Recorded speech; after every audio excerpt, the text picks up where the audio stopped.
मृकंदु ऋषि ने शिव की तपस्या करके पुत्र का वरदान मांगा। शिव प्रकट हुए और पूछने लगे, तुम अधिक आयु वाला साधारण पुत्र चाहते हो अथवा मात्र 16 वर्ष की आयु वाला बुद्धिमान और तेजस्वी पुत्र चाहते हो? मृकंदु ने सोचा, अगर मैं बुद्धिमान पुत्र मांगता हूँ तो वह 16 वर्ष की उम्र में ही मर जाएगा, लेकिन अगर मैं अधिक आयु वाला पुत्र मांगता हूँ तो वह बुद्धिमान नहीं होगा। उन्होंने बुद्धिमान पुत्र मांगा लिया।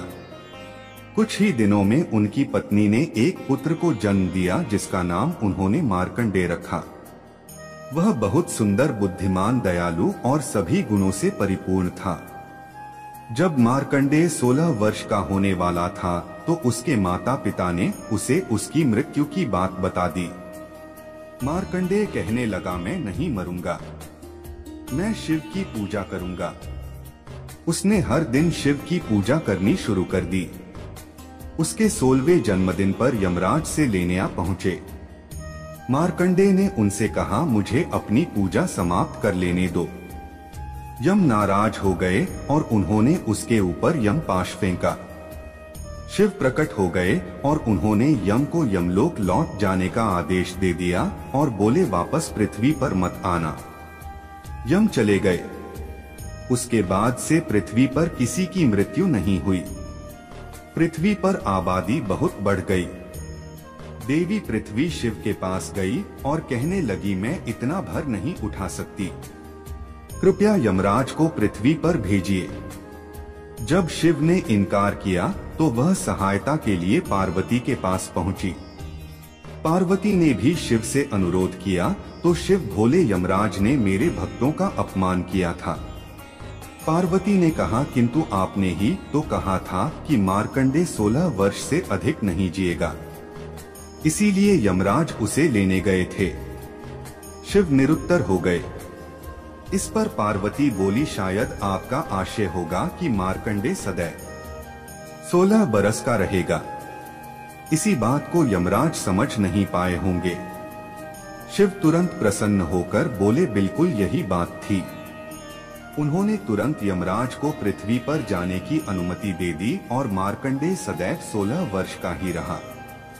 ब्रह्मा के बेटे दक्ष की सती नाम की बेटी थी, जो शिवजी से प्रेम करती थी और उनसे विवाह करना चाहती थी। दक्ष अपने आप को शिव से बड़ा मानते थे, इसीलिए उन्होंने सती की बात नहीं मानी। शिव और सती ने दक्ष की इच्छा के बिना ही विवाह कर लिया। एक दिन एक समारोह ने शिव ने दक्ष के सामने खड़े होकर उन्हें प्रणाम नहीं किया। दक्ष ने बहुत अपमान महसूस किया। उन्होंने बदला लेने की ठान ली। दक्ष ने एक यज्ञ कराया और उसने शिव को छोड़कर सारे देवताओं को आमंत्रित किया। सती को बहुत बुरा लगा। वह अपने पिता से मिलने पहुंच गई।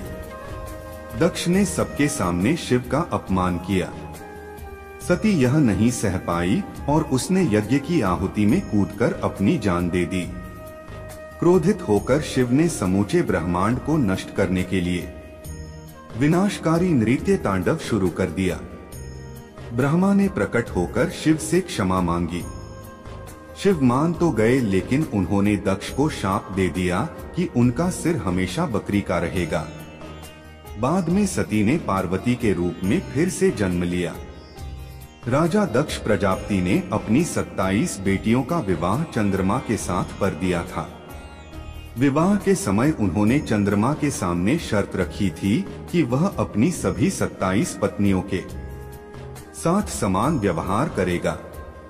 चंद्रमा एक एक रात अपनी हर पत्नी के महल में बिताता था, लेकिन अपनी रोहिणी नाम की पत्नी से वह अधिक प्यार करता था। जिस रात को वह रोहिणी के महल में जाता, उस रात वह सबसे अधिक चमकता था। उसकी शेष पत्नियों को यह बुरा लगता था। उन्होंने अपने पिता से इतनी शिकायत की। दक्ष प्रजापति ने चंद्रमा को श्राप दे दिया कि वह अपनी चमक खो देगा। दिन में सूरज चंद्रमा को अपना दिव्य प्रकाश दे देता था।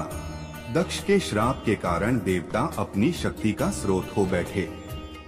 दे सहायता के लिए ब्रह्मा के पास पहुँचे। ब्रह्मा